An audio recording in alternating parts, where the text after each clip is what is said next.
Hey everyone, welcome back to my channel. So today's topic of discussion is going to be phonetics. phonetics हम discuss करेंगे आज, cladistics हम next lecture में discuss करेंगे. तो अभी सिर्फ phonetics के बारे में डिस्कस करते हैं. phonetics is also known as taximetrics. क्या बोलते हैं इसे? टेक्सीमेट्रिक्स बोलते हैं. ठीक है. phonetics का मतलब क्या होता है कि ये जो टर्म आई है ये आई है फिनोटाइप से.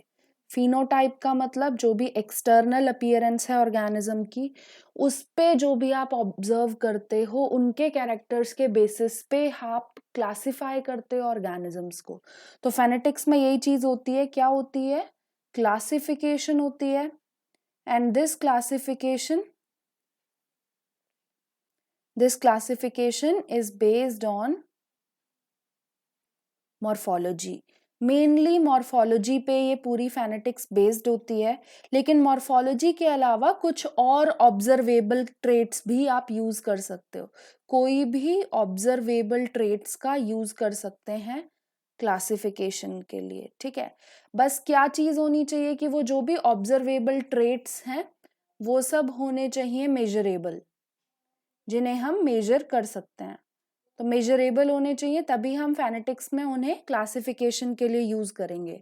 नेक्स्ट चीज क्या होती है फेनेटिक्स से रिलेटेड कि यहाँ हम इवोल्यूशनरी हिस्ट्री को कंसीडर नहीं करते हैं. तो इवोल्यूशनरी हिस्ट्री को या रिलेशन को आप बोल सकते हो,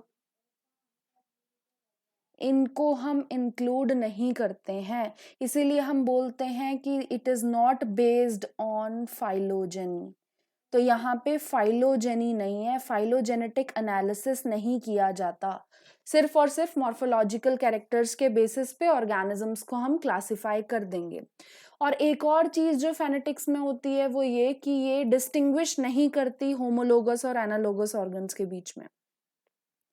होमोलोगस एंड एनालोगस ऑर्गन्स या एनालॉगस स्ट्रक्चर्स आप बोल सकते हो, तो उनके ऊपर उनको बिल्कुल भी कंसीडर नहीं करती है. उन्हें डिस्टिंग्विश करने के लिए फेनेटिक्स का हम यूज नहीं कर सकते हैं, क्योंकि वहां क्या होता है, एंसेस्टर को हमें कंसीडर करना पड़ता है कि एंसेस्टर में भी वो कैरेक्टर था या नहीं था, या जो भी अभी हमें ऑर्गेनिजम्स दिख रहे हैं उनके अंदर ही वो न्यू कैरेक्टर आया है.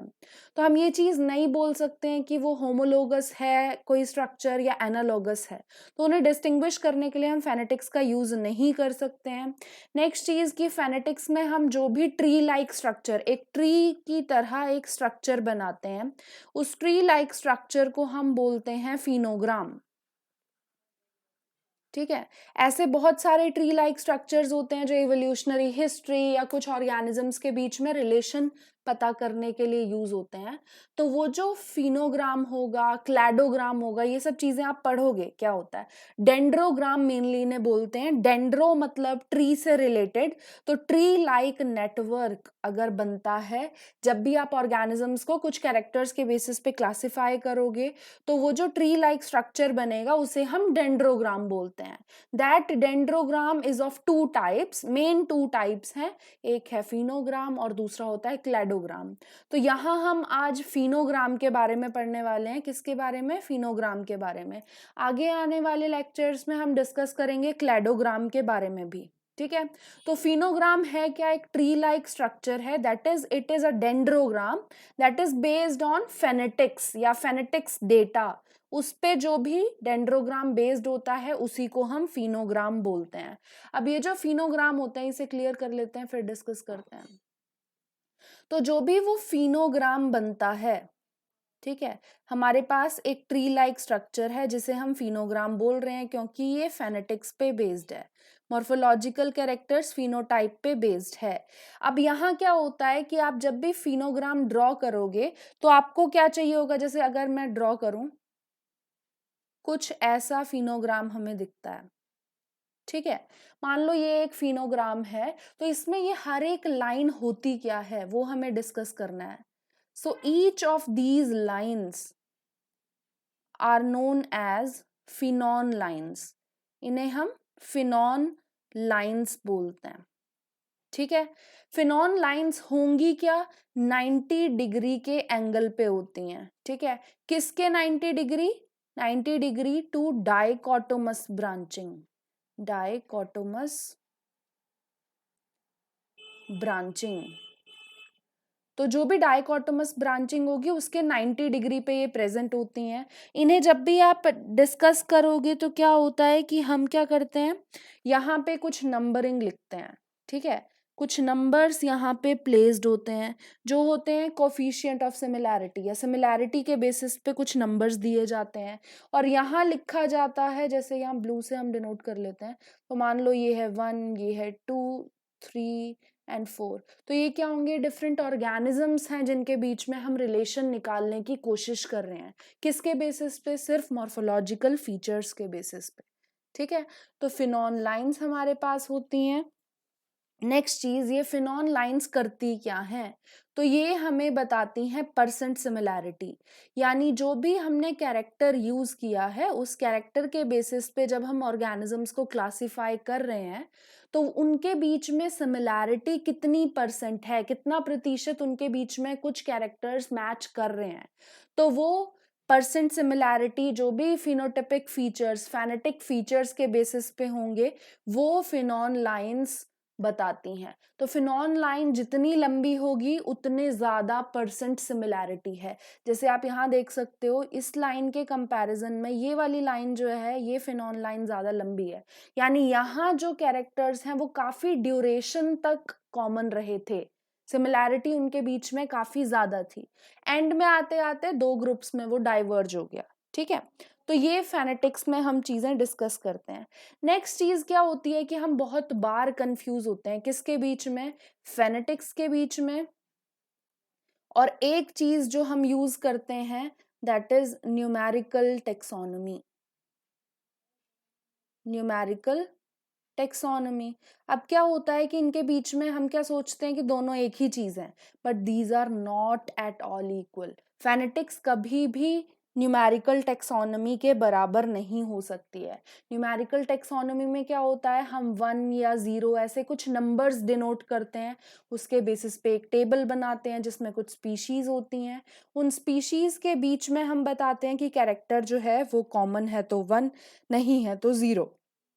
तो ऐसा एक टेबल बनाते हैं, वैसा टेबल हम यूज करते हैं फेनेटिक्स में, बट उसे यूज करते हैं हम कोफिशिएंट ऑफ सिमिलैरिटी निकालने के लिए, ठीक है। इसका एक एग्जांपल हम डिस्कस करेंगे बाद में इस लेक्चर के एंड में।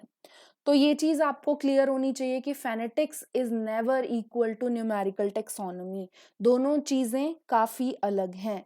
नेक्स्ट चीज आपको क्या याद रखनी है, नेक्स्ट आपको ये याद रखना है कि जो भी क्लोजनेस है ग्रुप्स के बीच में, क्लोजनेस बिटवीन ग्रुप्स, ठीक है, कुछ ग्रुप्स हैं आपके पास, कुछ स्पीशीज हैं, उनके बीच में जितनी क्लोजनेस है that is always equal to common characters, यानी जितने कॉमन कैरेक्टर्स होंगे उतनी ज्यादा क्लोजनेस होगी दो इंडिविजुअल्स के बीच में या दो ग्रुप्स के बीच में। जैसे कि हम एग्जाम्पल लेते हैं फिनोग्राम का, ये हमने एक फिनोग्राम बनाया, ठीक है। अब इनमें आप क्या चीज देखोगे कि ये जो ग्रुप है, ये वाला जो ग्रुप है, ये काफी क्लोज है एक दूसरे के, ठीक है। एक 1, इसको 2 नंबर दे देते हैं, तो 1 एंड 2 जो ग्रुप्स हैं वो काफी क्लोज हैं एक दूसरे के, यानी क्लोजनेस बिटवीन ग्रुप्स क्या है, हाई है। तो ये चीज अगर हाई होगी तो इसका मतलब है कि दीज टू ग्रुप्स और these two group of species are very close to each other because of many common characters.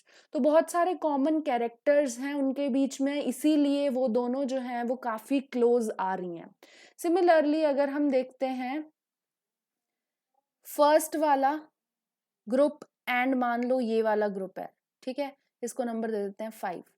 तो ये जो फर्स्ट एंड 5 के बीच में गैप है वो आप देख सकते हो कि काफी ज्यादा बड़ा है।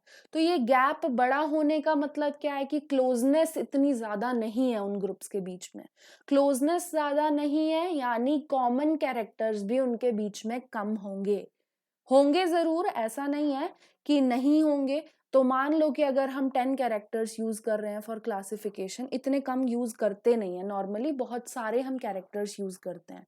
तो मान लेते हैं कि 10 कैरेक्टर्स हैं, उनमें से 1 and 2 स्पीशीज शेयर करेंगी 7 to 8 कैरेक्टर्स, ठीक है।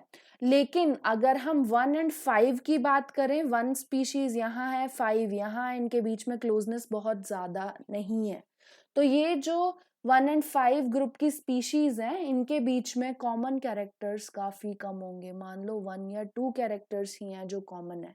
कॉमन जरूर होंगे क्योंकि इनका एंसेस्टर कॉमन था, बिल्कुल रीसेंट मोस्ट एंसेस्टर नहीं है, लेकिन हाँ काफी पहले का एंसेस्टर है जिनसे ये दो स्पीशीज आके डिराइव हुई, ठीक है।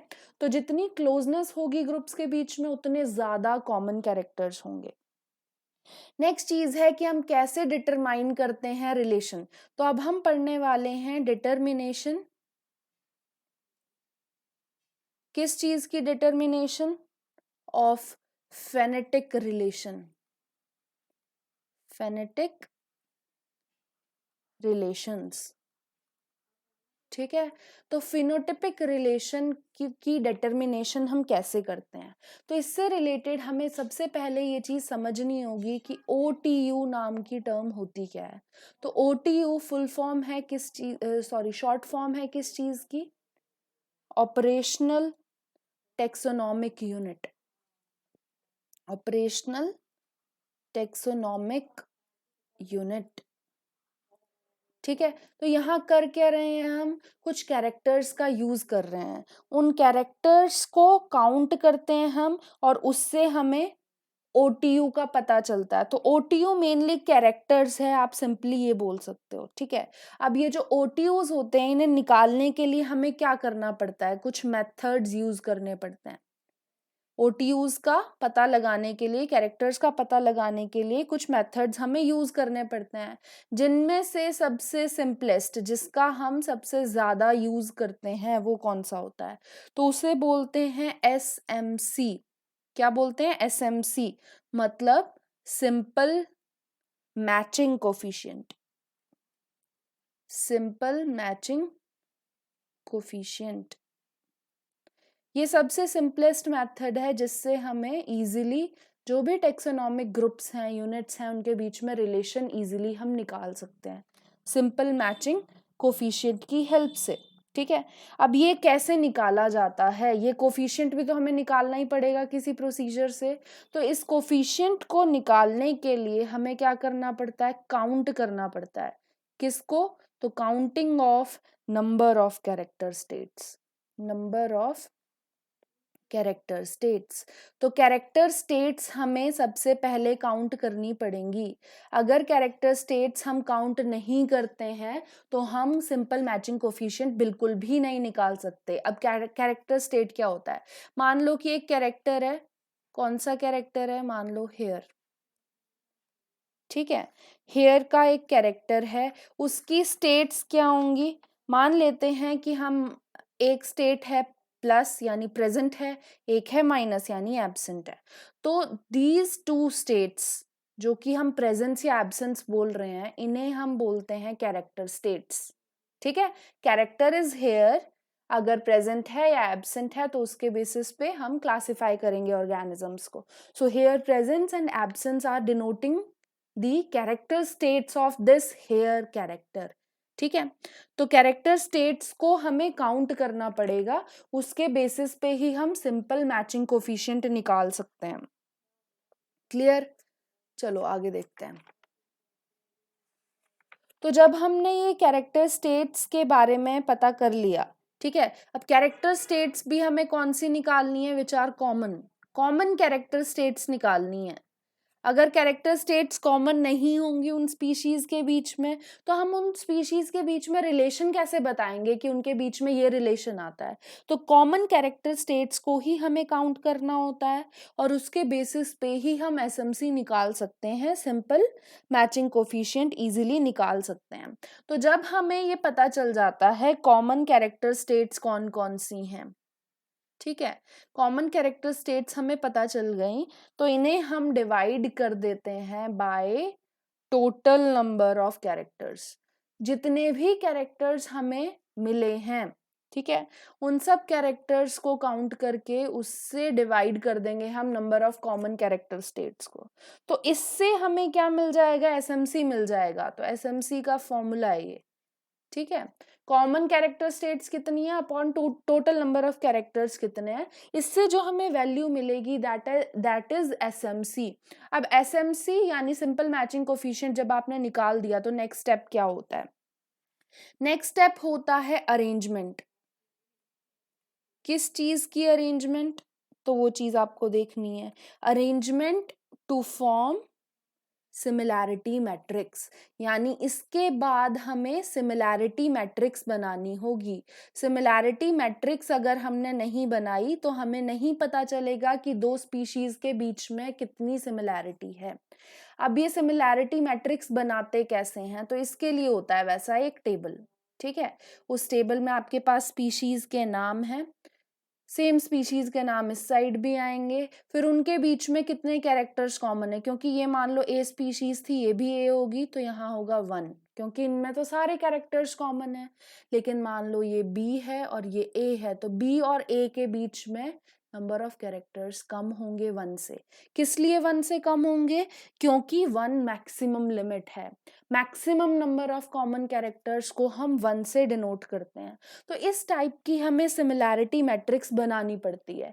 इससे कुछ ऐसी एक सिमिलैरिटी मैट्रिक्स आपको मिलेगी, कुछ वैल्यूज होंगी यहाँ, सेम वैल्यूज इस साइड भी लिखी जाती हैं, लेकिन बार बार उन्हें रिपीट करने की जगह हम सिर्फ एक ही जगह लिखते हैं। तो जब भी हम टेबल बनाते हैं तो वो टेबल आपको कुछ ऐसा दिखेगा, यहाँ वैल्यूज होंगी, इस साइड वैल्यूज नहीं होंगी, ठीक है।